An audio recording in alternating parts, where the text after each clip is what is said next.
भारतीय वायुसेना अब एक ऐसे मोड़ पर आ चुकी है कि उसे किसी विदेशी फाइटर जेट को खरीदने का फैसला लेना ही होगा। फिफ्थ जनरेशन के लड़ाकू विमान को लेकर उसे फैसला करना ही होगा। ऐसा इसलिए क्योंकि इस महीने यानी सितंबर 2025 में जैसे ही आखिरी मिग 21 को सर्विस से रिटायर किया जाएगा, भारतीय वायुसेना की ताकत घटकर सिर्फ 29 स्क्वाड्रन रह जाएगी। जबकि हर साल भारतीय वायुसेना को अपने दुश्मनों को मुंह तोड़ जवाब देने के लिए 42 स्क्वाड्रन रहना ही चाहिए।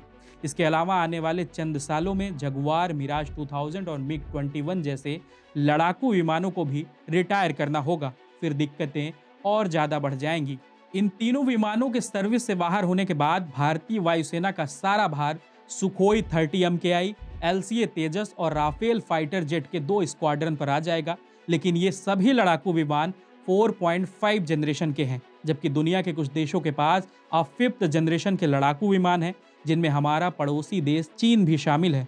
और वो अगले कुछ महीने में J-35 नाम का 5th जनरेशन का लड़ाकू विमान हमारे दुश्मन देश यानी पाकिस्तान को भी सौंपने वाला है।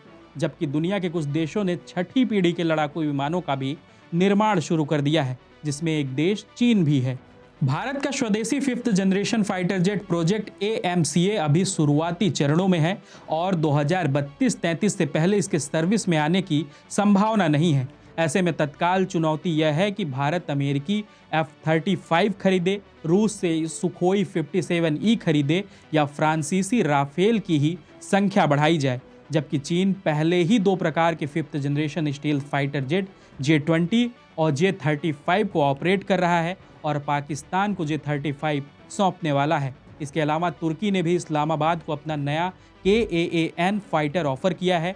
यानी भारत ठीक पड़ोस में चीन, पाकिस्तान, तुर्की का एक 5वीं पीढ़ी के लड़ाकू विमानों का ट्रायंगल बन रहा है। ऑपरेशन सिंदूर ने भी भारतीय वायुसेना को एहसास कराया कि भविष्य के हवाई युद्ध के नतीजे सिर्फ मशीन या स्पीड या पायलट के साहस से नहीं, बल्कि सेंसर फ्यूजन और इंटर ऑपरेटिबिलिटी से तय होंगे। भारतीय वायुसेना प्रमुख air chief marshal SP Singh ने 4.5 या 5th जनरेशन के जेट विमानों का जिक्र किए बिना कहा कि वायुसेना को हर साल 35 से 40 जेट विमान जोड़ने की जरूरत है। इस साल मई में ऑपरेशन सिंदूर के दौरान पाकिस्तानी वायुसेना के साथ भारतीय वायुसेना की तीखी झड़प ने इस मामले को गंभीरता को और साफ कर दिया है। ऐसे में अब भारतीय वायुसेना मुख्यालय वायु भवन में इस बात पर चर्चा चल रही कि लड़ाकू विमानों की कमी को कैसे पूरा किया जाए।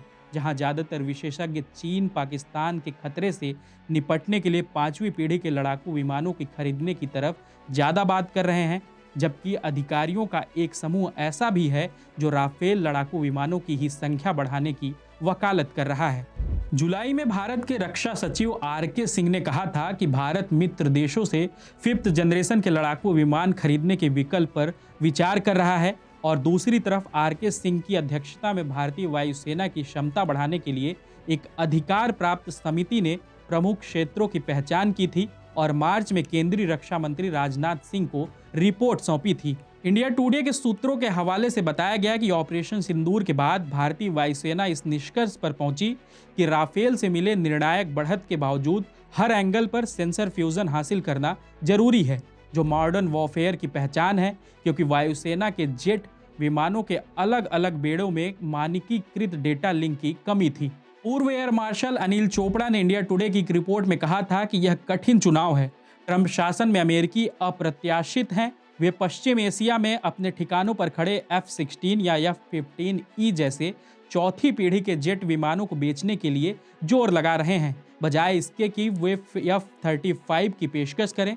अगर भारत को अस्थायी व्यवस्था के तौर पर 5th जनरेशन के जेट विमानों की जरूरत है तो उसे रूस से Su-57 की ओर देखना चाहिए। उन्होंने आगे यह भी कहा कि एक और विकल्प यह होना चाहिए कि अतिरिक्त संख्या में राफेल खरीदे जाएं और उन्हें लंबी दूरी की हवा से हवा में मार करने वाली मिसाइलों से लैस किया जाए।